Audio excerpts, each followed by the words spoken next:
know what still makes me laugh? I conquered half the world, marched as far as India, declared myself the son of Zeus, and the only time in my life I truly wept was not from wounds, but because my own soldiers refused to go any farther. 32 years old, ruler of 5 million square kilometers, sitting in a tent on the banks of the Hyphasis River in Punjab, crying. 326 BCE. Not a metaphor. Recorded fact. And the funniest part is, I understood them. But to explain how I ended up there, I have to start somewhere else, with how I became what I became. This is not a story about victories. It's about the price you pay when you win too much, too quickly. I was 20. My father had just taken a blade to the ribs at his own wedding procession. Inside a theater, before the entire court, music still playing. The assassin was his own bodyguard, Pausanias, almost certainly backed by Persian money. Though there was no proof, and everyone agreed to behave as if there was none. Within weeks, I eliminated anyone who thought Philip's death was their personal opportunity, and I inherited 3 things: a brilliant army, an empty treasury, 60 talents against debts of 500, and an unfinished war with Persia, a decent startup. And here's what matters. I could have stopped at Macedonia. I could have governed, built, lived long, but Achilles had lived in my head since childhood. A short, blazing life over a long, gray one. And Aristotle had spent 3 years hammering that into me through Homer. He thought he was educating a philosopher. He shaped a man who, by 30, seriously believed he was the son of a god. It wasn't his fault. It's just what happens when the right boy meets the wrong circumstances. The first thing I did after my father's death was not march against Persia, but deal with the Thracians in the north. Boring, but necessary. While I was there, a rumor spread through Greece that I had been killed. The source was Demosthenes, the Athenian orator, on the Persian payroll, a professional hater of Macedonia. Thebes immediately surrounded my garrison and proclaimed the restoration of Greek freedom. They celebrated 5 days, perhaps, because on the 6th, I was standing beneath their walls with an army after a 500-kilometer march in 2 weeks. I offered negotiations. Refused. I offered again. Refused again. Very well. 30,000 Thebans ended up in slave markets. The city was leveled. But here's the turn everyone skips. Among the smoking ruins, I spared exactly one house, the house of the poet Pindar, dead a century earlier, because he had written odes to my ancestors. One house standing in the ashes of an entire city was not sentimentality. It was a signature. I am not a barbarian. I simply dislike being ignored. Greece understood perfectly. Demosthenes promptly wrote me a flattering letter. It's remarkable how quickly people discover respect within themselves. 334 BCE Persia. Before crossing the Hellespont, I made a detour to Troy. Not on the way. Deliberate. I offered sacrifices at Achilles' tomb and put on armor from the temple. My generals watched with the expressions of men unsure whether this was brilliant theater or a commander losing his grip. The answer was the former. Every soldier understood. We were not just fighting. We were continuing an epic. That worked better than any speech. Then came the Granicus. First battle. Persian commanders advised Darius wisely. Avoid pitched combat. Burn supplies. Starve me through logistics. Smart advice. Darius refused. Persian nobles believed retreating before Macedonians was shameful. Honor cost more than victory. I lost 115 men at the Granicus. After that, Asia Minor opened like a door without a lock. But there's a detail I rarely mention. After the Granicus, I captured around 2,000 Greek mercenaries fighting for Persia. By Greek custom, they were prisoners of war, meant to be released or sold. I sent them to forced labor in Macedonia, personally. A Greek fighting Greeks for Persian gold was not a soldier but a traitor. The message reached every Greek city instantly. Demosthenes wrote again about tyranny. Few listened. People had good memories of Thebes. After the Granicus, Darius did one intelligent thing and one disastrous one. The intelligent move was appointing Memnon of Rhodes to command a naval counteroffensive in the Aegean. Memnon was a professional, a Greek in Persian service who understood my logic better than Persian nobles did. He began retaking islands and threatening Macedonia from the rear. That genuinely concerned me. The disastrous part? Memnon died of illness in 333 BCE in the middle of the campaign, on his own, without my assistance. Darius took it as a sign from the gods. I took it as luck. Sometimes the interpretation of a single event decides a war. Now pause, because here begins what school books tend to skip. Parallel to the war, I lived another life historians discuss delicately. Persepolis, 330 BCE. Darius's treasury, 120,000 talents, 3,600 tons of silver. I sat on the Achaemenid throne. Beside me was Thais, an Athenian courtesan, clever with impeccable timing. She suggested burning the palace in revenge for Xerxes' destruction of Athens. Everyone had drunk enough for it to sound brilliant. The palace burned. By morning, they say. I regretted it. They say is the key phrase, because politically it was perfect. Destroy the symbol of Persian power and blame it on a drunken celebration. Thais later married my general Ptolemy and bore him 3 children. Ptolemy would become pharaoh of Egypt. Quite a career for a woman who simply suggested setting a palace on fire at the right moment. And while we're on women, Roxane. I met her in Bactria in 327 BCE, daughter of the local chieftain Oxyartes, who whom I had just defeated in the mountains. Beautiful, they said. I married her. My Macedonian generals wore the expression of men restraining themselves from speaking. Marrying the daughter of a defeated barbarian was not Macedonian custom. It was Persian. Parmenion, my senior general, would certainly have objected, but by then Parmenion was gone. In 330, I removed him through his son, Philotas,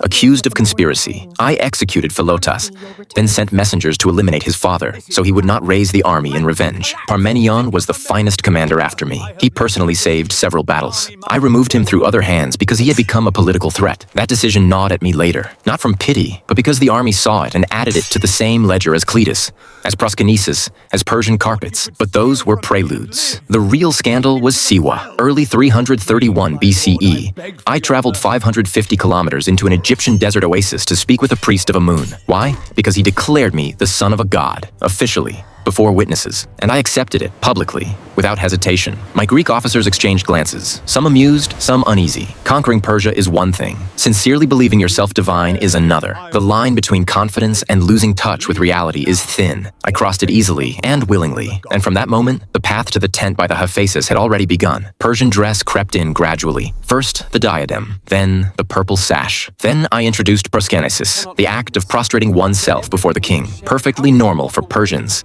An insult to Macedonians. They had known me as a boy, drunk from the same flask, seen me charge first into battle. Now they were expected to bow to the ground. The philosopher Callisthenes, Aristotle's nephew, my court historian, refused publicly. Popular man. The army was watching. I did not react immediately. I waited. Then came the so-called Pages conspiracy. Callisthenes was arrested. He died in prison. Aristotle learned of it in Athens. Perhaps he wrote something bitter. Perhaps he simply fell silent. Sources disagree, but my teacher stopped considering me his student. That is the cost of a single political decision. Losing the respect of the man who put everything into your head that made you who you were. And then, Clytus, 328 BCE, Samarkand, a drunken banquet. Clytus the Black, the man who, at the Granicus, at the very start of the campaign, stopped a Persian blade that was flying at my head, literally, with his own hand. I would not have lived to see Persepolis without Clytus. And this same Clytus, well into his cups, stood up and began saying out loud what everyone else only whispered, that the victories belonged to the army, not to one man flirting with divinity, that Philip had been a great king, that I had surrounded myself with flatterers and Persian carpets, all of it true.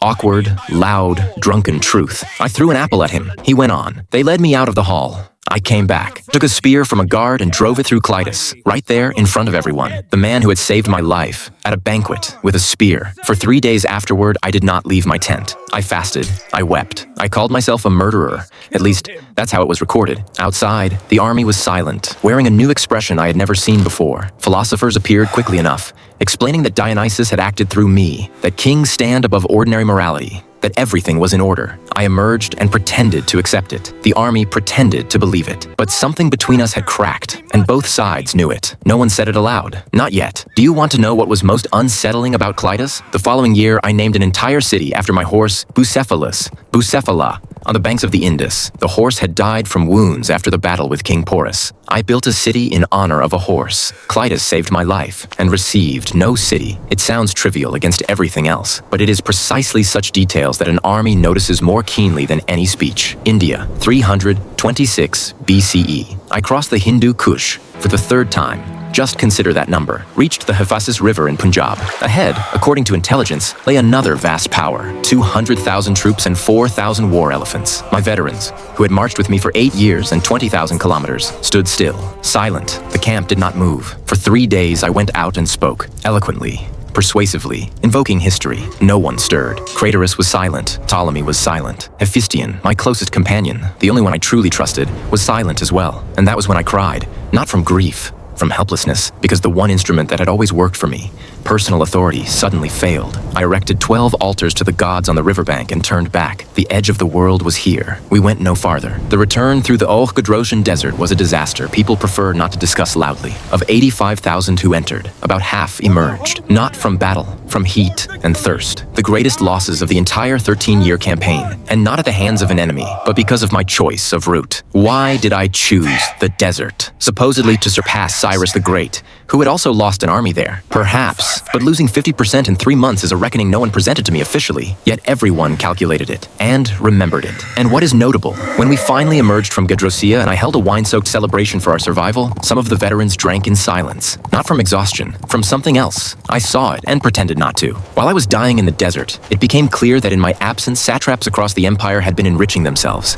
Officials taking bribes, some behaving like independent rulers. I carried out a purge. Several were brought to trial. 2 did not survive the proceedings. One was Orsines, satrap of Persis, a noble of ancient lineage, denounced by the eunuch Bagoas. Here we must pause, because Bagoas is a story in himself. A Persian eunuch, once favored by Darius, who passed into my service after Persepolis. Intelligent, striking, politically sharp. He had influence over me. Sources state it plainly, and he used it. Orsines reportedly said at his trial, "I did not know Persians were now ruled by eunuchs." A fine line. His last. The army knew everything about Bagoas and kept the same silence I had seen after Clitus. Hephaestion died in 324 BCE in Ecbatana. Illness likely worsened by drinking. Sources are discreet. He was the only person beside whom I did not perform a role. With him I was simply Alexander. Not son of Zeus, not king of Asia, just a man. And then he was gone. My reaction, music banned across the empire, battlements torn down, the physician Glaucias executed for failing to save him, and 10,000 talents spent on a funeral pyre in Babylon. 10,000, the approximate cost of the entire initial Persian campaign. The army watched in silence, with that same expression I had come to recognize. After Hephaestion's death, something shifted in me. I drank more, not as before,